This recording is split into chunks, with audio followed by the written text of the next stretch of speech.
Okay, Charlie, let me see if I can explain this to you pretty quickly. I got about getting low battery on my phone here. Off and start, clearly the starter. Off and ignition is ignition off and on.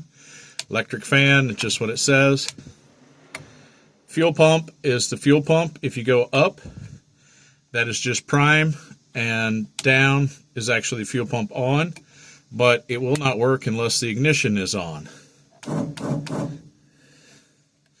Okay, this one here is the oil Accusump. This is your water pump and lights on the gauges and whatever. And then accessories turns on the power to the tack and stuff. So I'm going to turn the ignition on. This one here that is covered up with the blank is what I'm going to be using. And you'll see I'm just going to hit the top prime button just enough to show you that the oil pressure will change. And it's just holding that pressure because I just sent pressure into the pump. Okay, now this time I'm actually going to just turn it on and go ahead and crank the motor and start it, and you'll see what happens.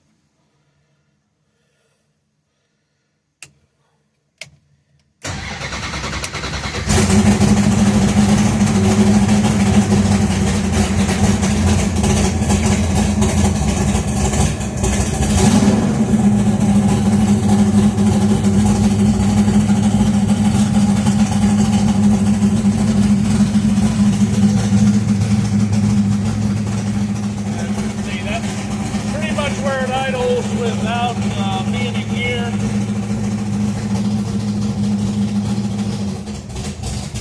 And as soon as I drop it in gear, as you can see, cold, it is snotty. And it actually killed it. It will fire right back up, no problem.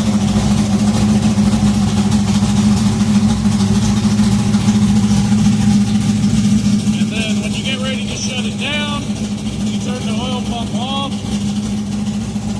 and it's still just on engine oil pressure. I like to turn the fuel pump off, turn everything else off, kill the ignition. Normally at the track I would go ahead and let the electric fan and water pump run to cool everything off and shut it off. And then, again, just for demonstration, I'm just going to pop the ignition on. And, well, it works better if it's zoomed all the way out. Then you can see what I'm doing here. And if you see the oil gauge, I'm just going to hit the prime button one time. And you see what it automatically did to the oil pressure, how quickly it works. And it just slowly dies off since we never cranked the motor or fired it. Normally, when you crank it and fire it, then the engine oil pressure takes over and you're back in business. So, like I said, there's where they had some switches and a light. This is I just pushed it back in the hole so it wasn't hanging loose. It's not really doing anything. And as you can see, the light inside there is just, the wires are just hanging there. It's not connected to anything. But that wire does go to this switch, which would be your line lock button if you're going to go ahead and race it. I'm assuming you're probably just going to pull it off. So I may not even hook it back up at all. But as you can see, there is no park position there. And as it should, it will not go to the park position. The one that I have in the Jim Shield car right there will go right to the park position, even though it does not have a cable inside. And then, first, and just push down, it goes into second. You got to make a short pull to go into third gear. And then, of course, back up like normal. And like I said, I do utilize the park brake so that it won't go anywhere while it's sitting here. So, I don't know how long a video will transmit by email, so I may have to even cut this down or splice it in multiple parts, but I'll just go ahead and show you.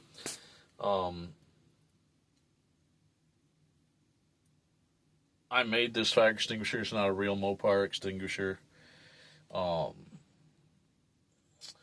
It's a halon extinguisher. They're kind of expensive and pricey, and that is the race car mount out of my race car. So that will come undone. You'll have to get your own fire extinguisher, I guess, and mount, which you'll probably put it someplace more convenient to you. I just have it where it would pass tech, being able to reach it with the correct mounts and etc.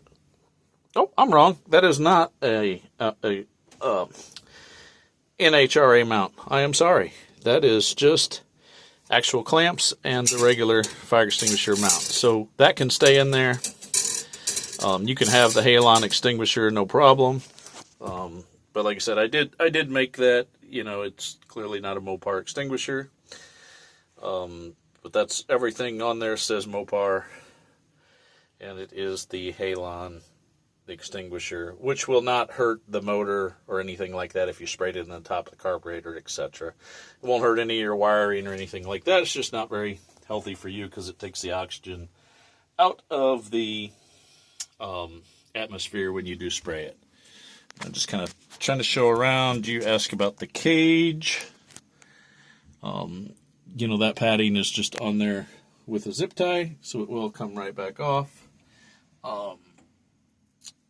The old NHRA, because it did certify, and like I said, the passenger door does not have the fold-out bar.